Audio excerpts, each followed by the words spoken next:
Good morning, YouTube. Got another video here. Some work we're doing out on the job site. It's a nice sunny but snowy. It's how Colorado goes. You'll end up with a super nice day, and the weather guy will say, "Oh yeah, it's gonna be nice tomorrow," and then it'll snow on you. It's not a lot of snow, so we'll be all right. But I got a little sniffy nose because it's a little cold outside, but we'll live.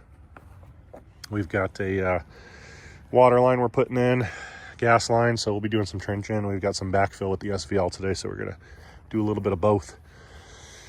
Here in Colorado, in this area, we stay about 3 to 4 feet deep, all our trenches, and we use pure core, so kind of the best stuff you can use for water lines. We got a gas line coming in. When you're doing these, we like to do our deepest first, in case you have to cross utility lines, which we are gonna have to in this case. So our water, of course, being our deepest, we're gonna put about 4 feet deep, and then we'll have probably our gas line. We've already done our electrical from over yonder, right there, electrical and fiber optic internet. So yeah, this one will be about 28 inches deep. This one about 48 inches. So that way we'll cross safely. We know we're not going to hit them, and we maintain a good separation. So yeah, if you're doing this at your property, that's what we like to do. Always put your deepest first, and then stair step up from there. That way you know you're not going to accidentally hit something that you're not supposed to. Sometimes it gets tricky because electrical and gas are kind of the same depth. So we kind of purposely separate them, maybe one a little deeper than the other. But yeah, we'll see how it digs today. We've got some frost on the ground. We'll see what the old 40, I should probably warm her up, is gonna do. Get them glow plugs going.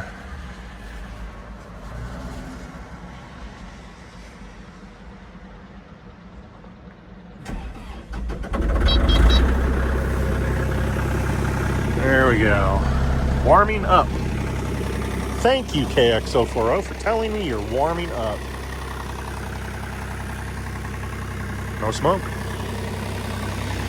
So yeah, we'll let her warm up a little bit, and then when I hop in, we'll get some video going of us trenching. So be back in a sec. Alrighty. Got our heater going.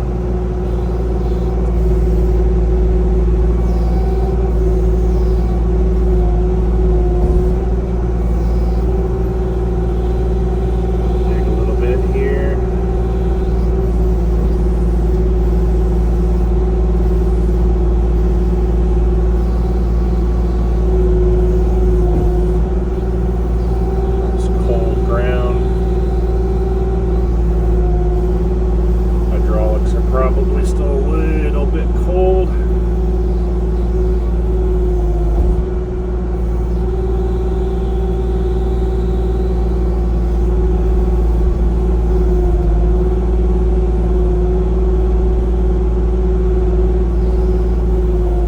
This machine does very good at trenching. The controls are nice and smooth.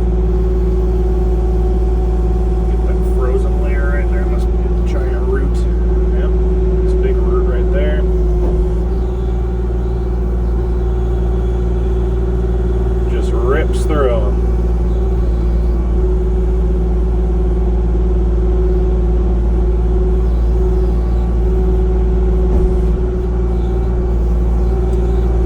Again, nice thing about these KX series with the tail is I'm not bouncing around like crazy like our Cat does zero turn. I mean, even when you're doing these trenches, you hit a root or something, and man, you just go, start bouncing like crazy.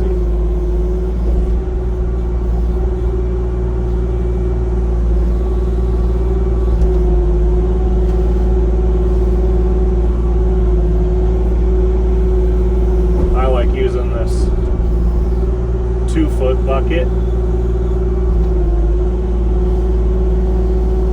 Gives me enough room where I'm not going to hit my hoses if I have to walk out and down in the trench. Plenty of room.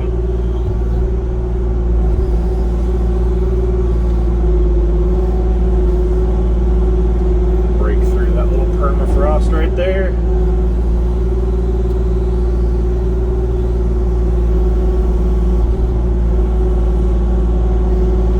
As you get better with operating these, you'll learn how to do your left and right hand to where you can pick up your arm and stay flat. You curl your bucket, bring your teeth down, and then drag it to where you can stay flat as you're pulling in. That's why you'll see my arm move up as my dipper stick comes in.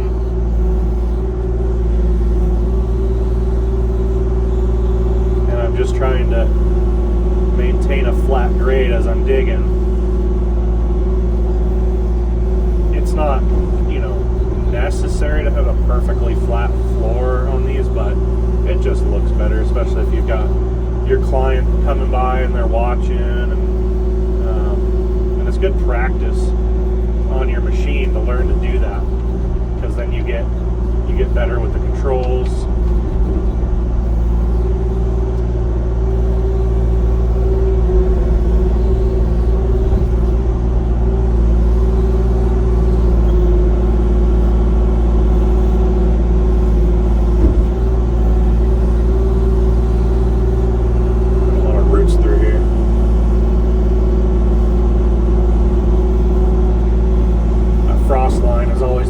To get through first.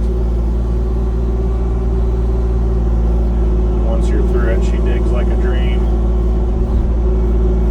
Some more roots.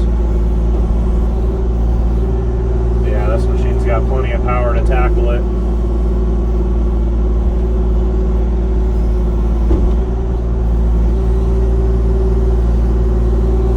Get down to our grade and then drag.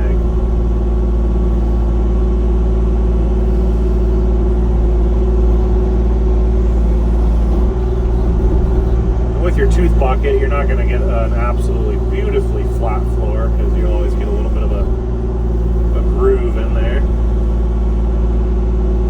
You can get the blade ditching buckets, but it doesn't work too well in this frozen ground. The blades don't like to eat through it like these teeth do. So, feel some rocks in the bottom of this.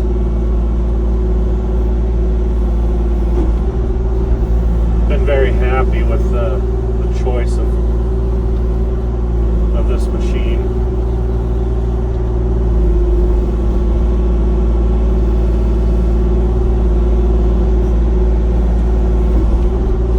It's extremely capable, comfortable enough. Man, the stinking heater. Sweating in here.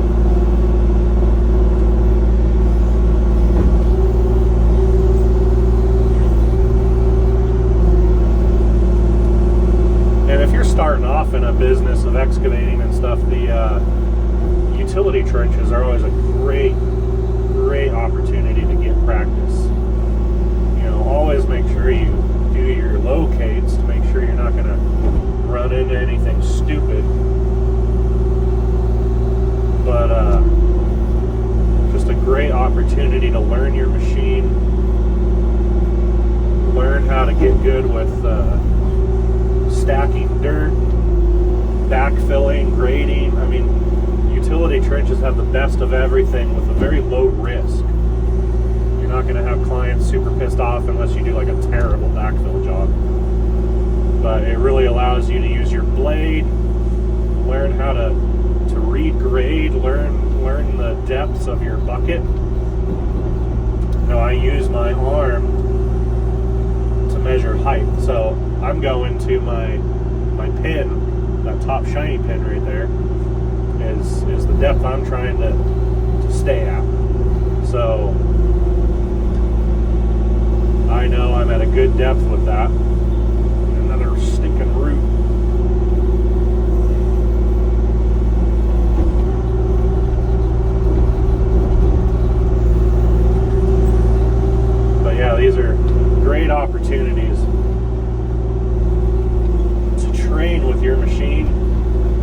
make money and not have to feel embarrassed because you may not know exactly what you're doing. And so if you can pick up utility lines, you know, we usually do it per foot, per cubic foot. So depending on what you're doing, it could be $1 to $2 a cubic foot. A lot of roots right there. This is low rocky soil, so this is a lot cheaper of a utility line to dig. When we get into this cobble, it can really start adding up in cost. But this stuff's kind of sandy clay, a little bit of rock. There's some cobble. Nothing too major.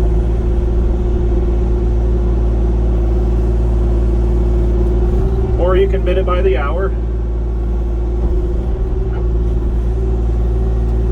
Everybody does a little different. But if I bid it by the foot, I know I can dig pretty quick. Getting close to a tree over here, so I'm going to make sure for our backfill, got enough room for our blade to get in. We're going to switch sides real quick.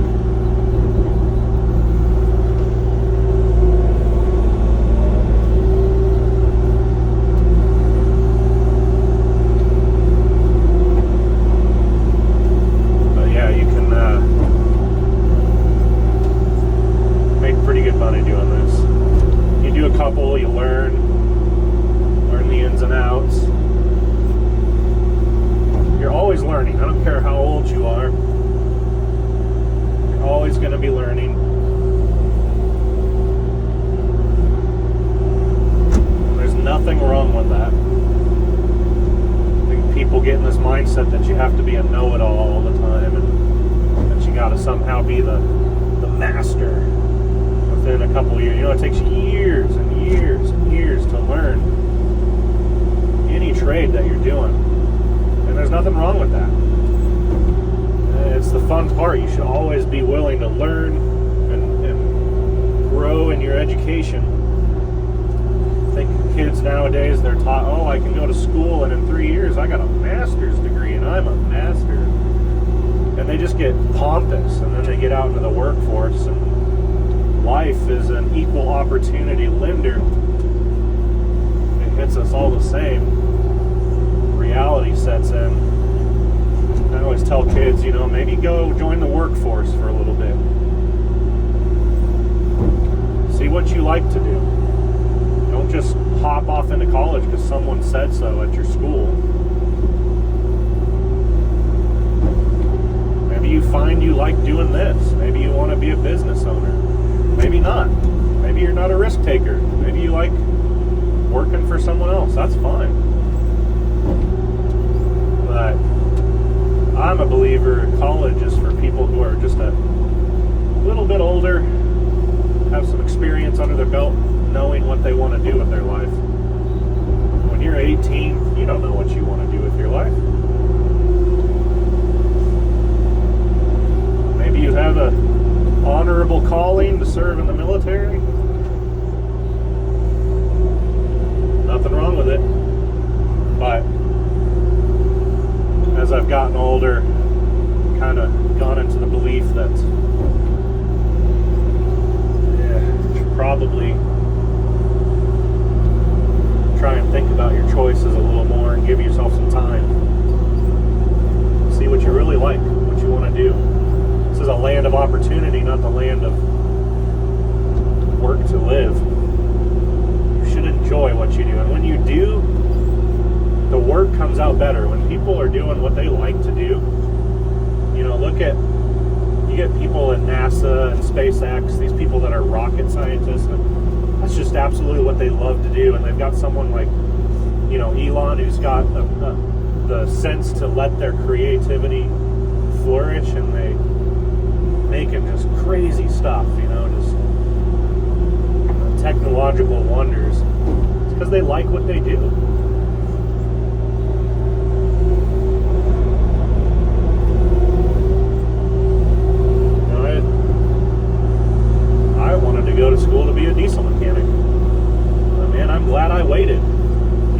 decided to work, do a little wrenching on the side, and make sure it's what I wanted. You know, that's going to spend $100,000. I'm an ASC certified mechanic, and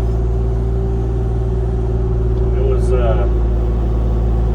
eye-opening to get out into the workforce and learn from people who have been working for 40 years. The knowledge that they bring. I don't know anything. In fact, I think I'm still a moron when it comes to a lot of this stuff.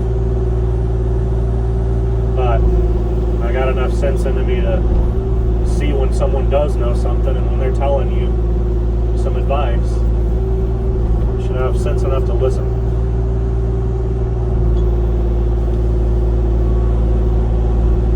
So that's why I kind of started this channel, is to hopefully help some people out, young or old, man or woman, it don't matter. I know a lot of lady operators, you know, that run machinery. It's not for every woman, but there's some tough ladies out there. And some guys, you know, you got a farm and you're trying to learn how to do some of this stuff. Your wife gave you the okay to buy something like this, and now you got your big toy and you don't know how to run it. So I was kind of hoping that maybe start a channel, help people out. That's all I really want to do. Create some content that hopefully you guys like listening to. It's enjoyable to watch. Better than brain rot.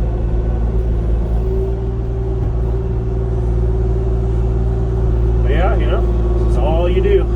Sit here. Once you get your groove going, you can really get cruising with this. And man, you get a job where you got 1,000 feet, you know, of utility to run.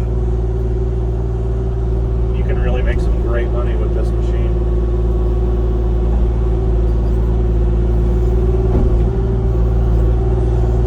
This is where they really, really shine.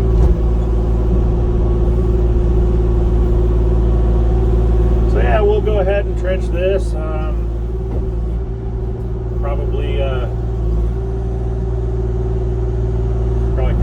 Make a video of where we leave off, and then we're going to head over to the SVL and do some garage prep today.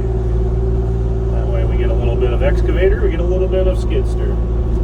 So yeah, I will catch you guys back and I'll make a little bit more headway on this here trench.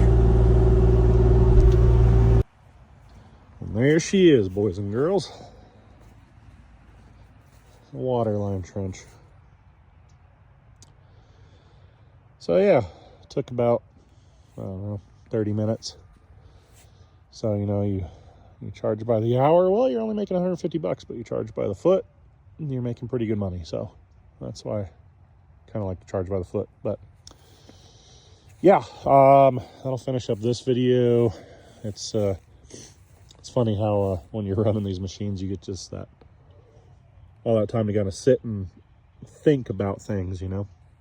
Get deep in thought, and gives you time to do some of that deep thinking that we all like to do. But yeah, we'll go ahead and put this water line in, bury her up. We're gonna go start the video on the other one. The SVL is working right now, backfilling a garage, so I'm gonna head up there and we'll make another video. So we'll have an excavator and a skid steer video today. So yeah, that's gonna do it for this one. Hopefully it was educational for anybody trying to do utility lines, and if not, hopefully all my deep thoughts entertained you enough to stay watching. So yeah, we'll see you in the next video.